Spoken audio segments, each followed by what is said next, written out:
അമൃത് Veni life quit presence daily news സായാഹ്ന വാർത്തകൾ powered by Pulimoottil silks KSFE in association with Joyalukkas. ഇത്തവണ first അടിക്കില്ലേ നമ്മള്?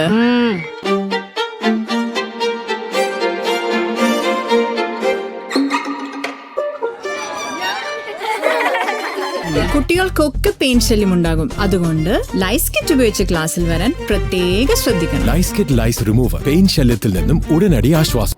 നമസ്കാരം, ഞാൻ നീതു കൃഷ്ണ. ഡെയിലി ന്യൂസിന്റെ സായാഹ്ന വാർത്തകളിലേക്ക് സ്വാഗതം. ഇന്ന് ഡിസംബർ 13 ശനിയാഴ്ച.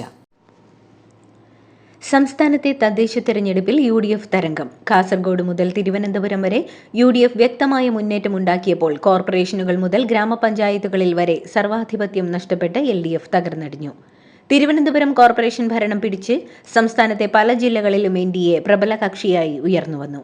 ത്രിതല പഞ്ചായത്തുകൾ, മുനിസിപ്പാലിറ്റികൾ, കോർപ്പറേഷനുകൾ തുടങ്ങിയ സമസ്ത രംഗത്തും UDF മുന്നിട്ട് നിൽക്കുകയാണ്. മൂന്നാം LDF സർക്കാരെന്ന ഇടതുപക്ഷത്തിന്റെ സ്വപ്നങ്ങൾക്കേറ്റ തിരിച്ചടിയാണ് തദ്ദേശ തെരഞ്ഞെടുപ്പ് ഫലം സൂചന നൽകുന്നത്.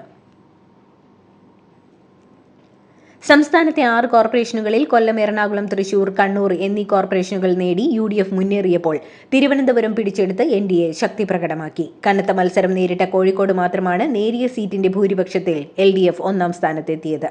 54 മുനിസിപ്പാലിറ്റികൾ UDF നേടിയപ്പോൾ 28 എണ്ണം മാത്രമാണ് LDFന് നേടാനായത്. NDAയ്ക്ക് ഇത്തവണയും 2 മുനിസിപ്പാലിറ്റി മാത്രമാണുള്ളത്. 14 ജില്ലാ ഗ്രാമപഞ്ചായത്തുകളിൽ നിലവിൽ LDFനും UDFനും 7 വീതമാണുള്ളത്. UDF 77 ബ്ലോക്ക് പഞ്ചായത്തുകൾ നേടിയപ്പോൾ LDF 65 എണ്ണം നേടി. 500-നടുത്ത് ഗ്രാമപഞ്ചായത്തുകൾ നേടി UDF താഴെത്തട്ടിലും ശക്തി പ്രകടമാക്കിയപ്പോൾ 350-നടുത്തെണ്ണം മാത്രമാണ് LDFനൊപ്പം നിന്നത്. 25 ഗ്രാമപഞ്ചായത്തുകളിൽ NDAയും ഭരണം ഉറപ്പിച്ചു. BJPക്കും തെരഞ്ഞെടുപ്പ് ഫലം അപ്രതീക്ഷിത നേട്ടമാണ്. തിരുവനന്തപുരം കോർപ്പറേഷനിൽ ചെങ്കോട്ട തകർത്താണ് BJPയുടെ പടയോട്ടം. മാറാത്തത് മാറുമെന്ന മുദ്രാവാക്യത്തോടെ തെരഞ്ഞെടുപ്പിനെ നേരിട്ട BJP LDFനെ പിന്നിലാക്കി നിലവിൽ 50 വാർഡുകളിലും മുന്നേറുകയാണ്. 50 സീറ്റിലും മുന്നേറി ഏറ്റവും വലിയ ഒറ്റക്കക്ഷിയായതോടെ BJP മേയർ സ്ഥാനം ഏറെക്കുറെ ഉറപ്പിച്ചു കഴിഞ്ഞു. പാലക്കാട് നഗരസഭയ്ക്ക് പിന്നാലെ തൃപ്പൂണിത്തുറ നഗരസഭയിലും ഭരണം പിടിച്ച് NDA. ചരിത്രത്തിൽ ആദ്യമായിട്ടാണ് തൃപ്പൂണിത്തുറ നഗരസഭ ഭരണം BJP പിടിച്ചെടുക്കുന്നത്. 1 സീറ്റിന്റെ ഭൂരിപക്ഷത്തിലാണ് NDAയുടെ വിജയം. തൃപ്പൂണിത്തുറ നഗരസഭ കാലങ്ങളായി LDFും UDFും മാറി മാറിയാണ് ഭരിച്ചു വരുന്നത്. 21 സീറ്റുകൾ NDA നേടിയപ്പോൾ 20 സീറ്റുകളാണ് LDF ഇത്തവണ നേടിയത്. അതേസമയം പാലക്കാട് നഗരസഭയിലും BJP ഭരണം നിലനിർത്തി. NDA 25 സീറ്റിലും UDF 18 സീറ്റുകളിലും LDF 9 സീറ്റുകളിലുമാണ് പാലക്കാട് മുന്നേറുന്നത്. പാലക്കാട് നഗരസഭയിൽ 25 സീറ്റുമായി BJP ഏറ്റവും വലിയ ഒറ്റക്കക്ഷിയായി. എറണാകുളം ജില്ലയിലെ 13 നഗരസഭകളിലെയും തെരഞ്ഞെടുപ്പ് ഫലം പുറത്തു വന്നപ്പോൾ LDFന് കനത്ത തിരിച്ചടി. ഒരിടത്തും LDFന് വിജയിക്കാനായില്ല.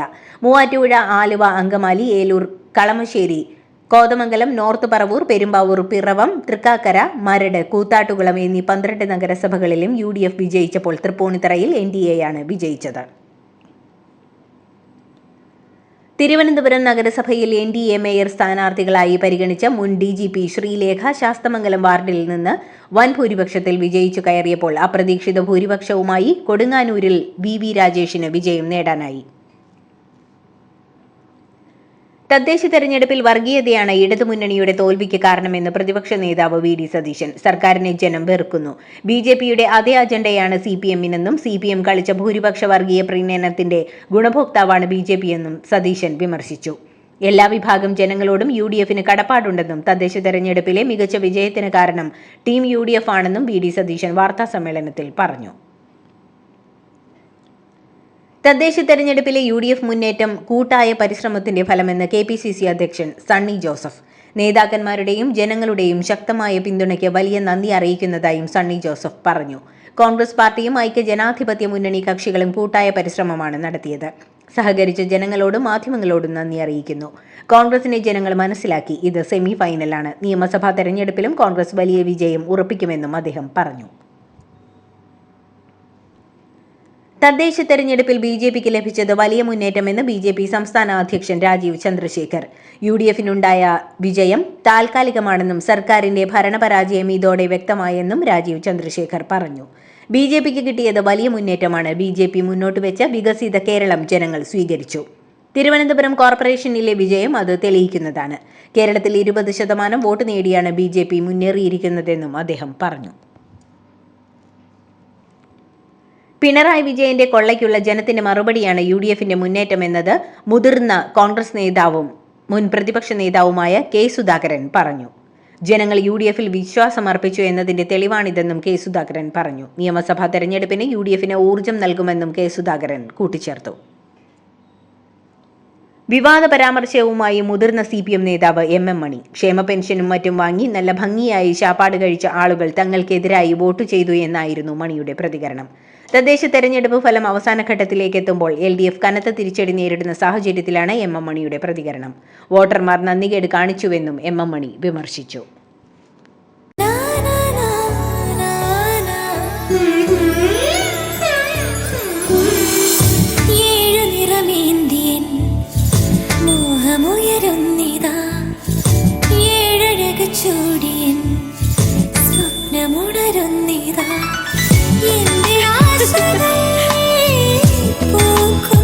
പട്ടിന്റെ കയ്യൊപ്പ് സിൻസ് 1924 പുളിമൂട്ടിൽ സിൽക്സ്. തിരുവനന്തപുരം കോർപ്പറേഷനിലെ മുട്ടട വാർഡിൽ UDF സ്ഥാനാർത്ഥി വൈഷ്ണയ്ക്ക് അട്ടിമറി വിജയം. അഭിമാനകരമായ വിജയമാണെന്നും സന്തോഷമുണ്ടെന്നും വൈഷ്ണ സുരേഷ് പറഞ്ഞു. ഇത് ജനാധിപത്യത്തിന്റെ വിജയമാണ്, ജനങ്ങൾ നൽകിയ വിജയമാണ്. വോട്ടർ പട്ടികയിലെ പേരുമായി ബന്ധപ്പെട്ട പ്രശ്നത്തിനിടെ പറഞ്ഞും സത്യം വിജയിക്കുമെന്നാണ്. പ്രയത്നവും കഠിനാധ്വാനവും ജനങ്ങൾ തിരിച്ചറിഞ്ഞത് വലിയ പിന്തുണ നൽകി. വളരെയധികം സന്തോഷമുണ്ടെന്നും ജനങ്ങളോട് നന്ദിയുണ്ടെന്നും വൈഷ്ണ സുരേഷ് പറഞ്ഞു. 363 വോട്ട് നേടിയാണ് വൈഷ്ണ വിജയിച്ചത്. തദ്ദേശ തെരഞ്ഞെടുപ്പിൽ ശബരിമല വിവാദം ശക്തമായ പ്രചരണ വിഷയമായിട്ടും പത്തനംതിട്ടയിലെ പന്തളം മുനിസിപ്പാലിറ്റിയിൽ ഭരണം നിലനിർത്താൻ BJPക്ക് സാധിച്ചില്ല. ഇത്തവണ 3ാം സ്ഥാനത്തേക്ക് BJPയുടെ നേതൃത്വത്തിലുള്ള NDA മുന്നണി പിന്തള്ളപ്പെട്ടു. LDFും UDFനും നഗരസഭയിൽ നേട്ടമുണ്ടാക്കാൻ കഴിഞ്ഞു. 14 സീറ്റിൽ വിജയിച്ച LDF ഭരണം ഉറപ്പിച്ചു. 11 സീറ്റുമായി UDF മുഖ്യ പ്രതിപക്ഷമായി. 9 സീറ്റ് മാത്രം നേടിയ BJPയും പ്രതിപക്ഷത്തിരിക്കും. ഒരു വീട്ടിൽ നിന്ന് 3 സ്വതന്ത്ര കൗൺസിലർമാരെ ജയിപ്പിച്ച് പാല. CPM പുറത്താക്കിയതിന് പിന്നാലെ സ്വതന്ത്രനായി മത്സരിച്ച ബിനു പുളിക്കക്കണ്ടം, മകൾ ദിയ ബിനു, ബിനുവിന്റെ സഹോദരൻ ബിജു പുളിക്കക്കണ്ടം എന്നിവരാണ് പാലാ നഗരസഭയിലേക്ക് വിജയിച്ചത്. പാലാ നഗരസഭയിലെ 13, 14, 15 വാർഡുകളിലാണ് ഇവർ മത്സരിച്ചത്. പാലായിൽ നഗരസഭാ അധ്യക്ഷ സ്ഥാനം CPM നിരസിച്ചതിനെ തുടർന്നാണ് ബിനു സ്വതന്ത്ര സ്ഥാനാർത്ഥിയായി മത്സരത്തിനിറങ്ങിയത്. തദ്ദേശ തെരഞ്ഞെടുപ്പിൽ UDF ശക്തമായ മുന്നേറ്റം കാഴ്ചവെച്ചതോടെ പ്രതികരണവുമായി പാലക്കാട് MLA രാഹുൽ മാങ്കൂട്ടത്തിൽ. ജനം പ്രബുദ്ധരാണെന്നും എത്ര ബഹളം വെച്ചാലും അവർ കേൾക്കേണ്ടത് കേൾക്കുക തന്നെ ചെയ്യുമെന്നുമാണ് രാഹുൽ മാങ്കൂട്ടത്തിലിന്റെ പ്രതികരണം. ഫേസ്ബുക്ക് പേജിലൂടെയാണ് രാഹുൽ പ്രതികരണം നടത്തിയത്. രാഹുൽ മാങ്കൂട്ടത്തിൽ വോട്ട് ചെയ്യാനെത്തിയ പാലക്കാട് നഗരസഭയിലെ കുന്നത്തൂർമേട് വാർഡിൽ കോൺഗ്രസിന് ജയം. കോൺഗ്രസ് സ്ഥാനാർത്ഥി പ്രശോഭാണ് ജയിച്ചത്. 8 വോട്ടിനാണ് ജയം. 15 ദിവസത്തെ ഒളിവ് ജീവിതത്തിന് ശേഷമാണ് രാഹുൽ മാങ്കൂട്ടത്തിൽ കുന്നത്തൂർമേട് ബൂത്തിലെത്തി വോട്ട് ചെയ്തത്. അതേസമയം രാഹുൽ മാങ്കൂട്ടത്തിലിന്റെ വിശ്വസ്തൻ ഫെന്നി നൈനാൻ തോറ്റു. അടൂർ നഗരസഭ 8ാം വാർഡിലാണ് ഫെന്നി മത്സരിച്ചിരുന്നത്. അവിടെ BJP സീറ്റ് നിലനിർത്തി.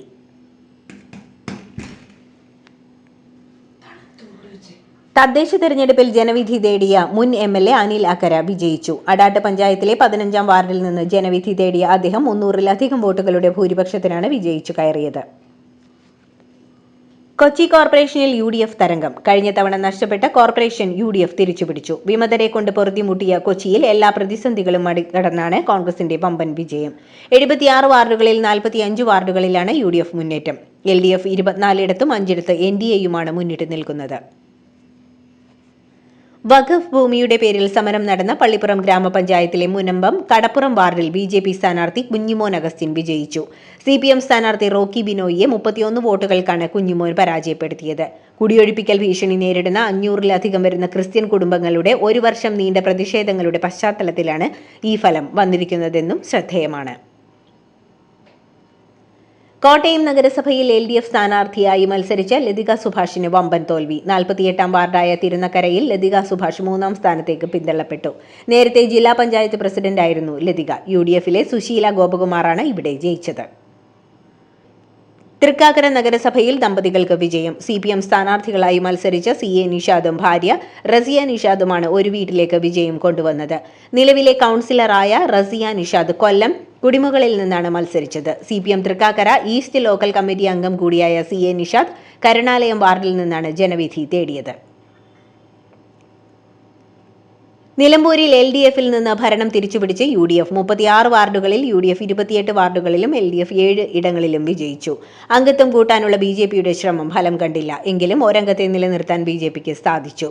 ഇടതുമായി തെറ്റിയ PV അൻവറിന്റെ നേതൃത്വത്തിലുള്ള തൃണമൂൽ കോൺഗ്രസിന് UDF-നൊപ്പം ചേരാൻ താൽപ്പര്യമുണ്ടായിരുന്നെങ്കിലും UDF അത് പരിഗണിച്ചിരുന്നില്ല. കട്ടിപ്പാറയിൽ വിവാദമായ ഫ്രഷ് കട്ട് കോഴിയറവ് മാലിന്യ സംസ്കരണ പ്ലാന്റ് സമരത്തിൽ പ്രതിയായി ഒളിവിൽ പോയി ഒടുവിൽ തെരഞ്ഞെടുപ്പിൽ മത്സരിച്ച സൈനുൽ ആബീദിന് വിജയം. ഒറ്റ ദിവസം പോലും തെരഞ്ഞെടുപ്പ് പ്രചാരണത്തിനെത്താതെയും വോട്ട് ചെയ്യുക പോലും ചെയ്യാത്ത സ്ഥാനാർത്ഥിയാണ് സൈനുൽ ആബീദിൻ എന്ന ബാബു കുടുക്കിൽ. 225 വോട്ടുകൾക്കായിരുന്നു ബാബു കുടുക്കിലിന്റെ വിജയം.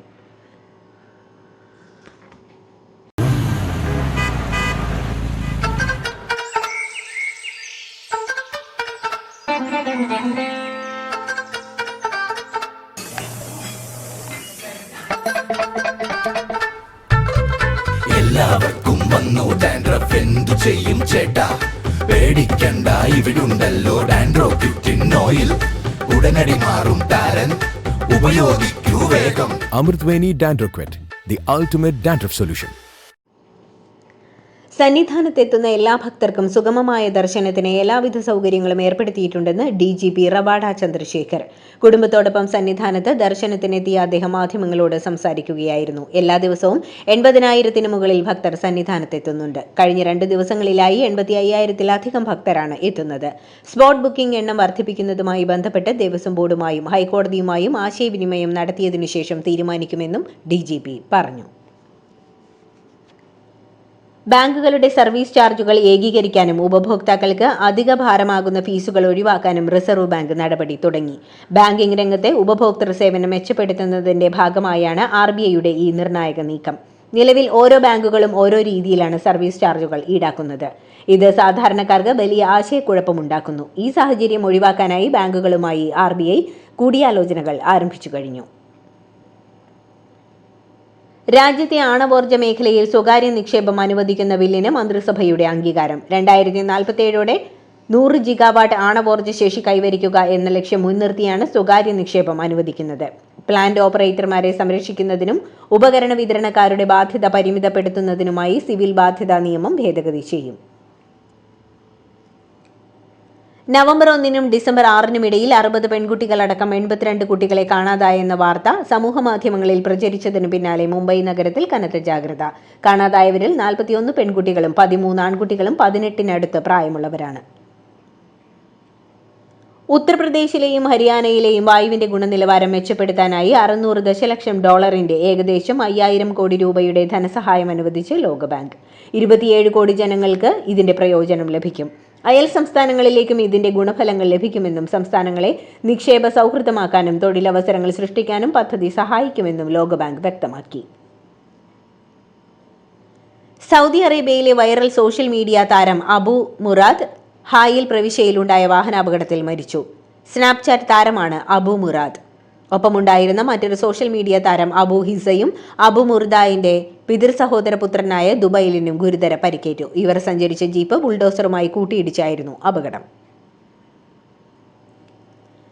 സമാധാന നോബൽ ജേതാവും മനുഷ്യാവകാശ പ്രവർത്തകയുമായ നർഗീസ് മുഹമ്മദിയെ ഇറാൻ വീണ്ടും അറസ്റ്റ് ചെയ്തു. നടപടിയെ അപലപിച്ച സമാധാന നോബൽ സമിതി ഉപാധികളില്ലാതെ നർഗീസ് മുഹമ്മദിയെ വിട്ടയക്കണമെന്നാണ് ആവശ്യപ്പെട്ടിരിക്കുന്നത്. കഴിഞ്ഞ ആഴ്ച മരിച്ച നിലയിൽ കണ്ടെത്തിയ ഖോസ്രോ അലി കൊർദി എന്ന അഭിഭാഷകന്റെ അനുസ്മരണത്തിൽ പങ്കെടുക്കുന്നതിനിടെയാണ് അറസ്റ്റ്. മനുഷ്യാവകാശ പ്രവർത്തകൻ കൂടിയായിരുന്ന അലി കൊർദിയുടെ മരണത്തിൽ ദുരൂഹതയുണ്ടെന്നും അത് സർക്കാർ നടത്തിയ കൊലപാതകമാണെന്നും അനുസ്മരണത്തിൽ പങ്കെടുത്ത മനുഷ്യാവകാശ പ്രവർത്തകർ ആരോപിച്ചിരുന്നു. അലി കൊർദി ഹൃദയാഘാതത്തെ തുടർന്നാണ് മരിച്ചതെന്നാണ് ഇറാൻ വിശദമാക്കുന്നത്. ലോക ഫുട്ബോൾ ഇതിഹാസം ലയണൽ മെസ്സിയുടെ ത്രിദിന ഇന്ത്യ സന്ദർശനം ആരംഭിച്ചു. കൊൽക്കത്തയിലെത്തിയ മെസ്സി അദ്ദേഹത്തിന്റെ 70 അടി ഉയരമുള്ള പ്രതിമ അനാച്ഛാദനം ചെയ്തു. മെസ്സിയോടൊപ്പം ലൂയിസ് സുവാരസും റോഡ്രിഗോ ഡി പോളും കൊൽക്കത്തയിലെ ചടങ്ങുകളിൽ പങ്കെടുത്തു. നടൻ ഷാരൂഖ് ഖാനും മകനും ചടങ്ങിൽ സന്നിഹിതരായി. മെസ്സി സാൾട്ട് ലേക്ക് സ്റ്റേഡിയത്തിൽ ചുറ്റി നടന്ന ആയിരക്കണക്കിന് ആരാധകരെ അഭിവാദ്യം ചെയ്തു. കൊൽക്കത്തയിൽ സാൾ സ്റ്റേഡിയത്തിൽ ഇറങ്ങി കാണികളെ അഭിവാദ്യം ചെയ്ത് ലയണൽ മെസ്സി മടങ്ങിയതിന് പിന്നാലെ പ്രതിഷേധവുമായി ആരാധകർ. മെസ്സിയെ ശരിയായി കാണാൻ കഴിയാത്തതിൽ ആരാധകർ രോഷം പ്രകടിപ്പിച്ചു. സീറ്റുകൾ തല്ലി തകർത്തും ഗ്രൗണ്ടിലേക്ക് കുപ്പികളും മാലിന്യങ്ങളും എറിഞ്ഞുമാണ് ആരാധകർ പ്രതിഷേധിച്ചത്.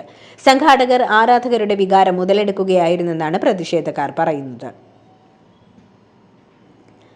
സാൾട്ട് ലേക്ക് സ്റ്റേഡിയത്തിൽ ലയണൽ മെസ്സി പങ്കെടുത്ത് മടങ്ങിയതിന് പിന്നാലെയുണ്ടായ അനിഷ്ട സംഭവങ്ങളിൽ മാപ്പ് ചോദിച്ച പശ്ചിമ ബംഗാൾ മുഖ്യമന്ത്രി മമതാ ബാനർജി. മാനേജ്മെന്റ് വീഴ്ച കണ്ട് ഞെട്ടിയെന്നും സംഭവത്തെക്കുറിച്ച് അന്വേഷിക്കാൻ ഒരു കമ്മിറ്റിയെ പ്രഖ്യാപിക്കുന്നുവെന്നും മമത പറഞ്ഞു. ഇതോടുകൂടി ഡെയിലി ന്യൂസിന്റെ ഇന്നത്തെ സായാഹ്ന വാർത്തകൾ സമാപിക്കുന്നു. ഡെയിലി ന്യൂസിനു വേണ്ടി വാർത്തകൾ വായിച്ചത് നീതു കൃഷ്ണ. DailyNewsLive.in വാർത്തകൾ വിരൽ തുമ്പിൽ.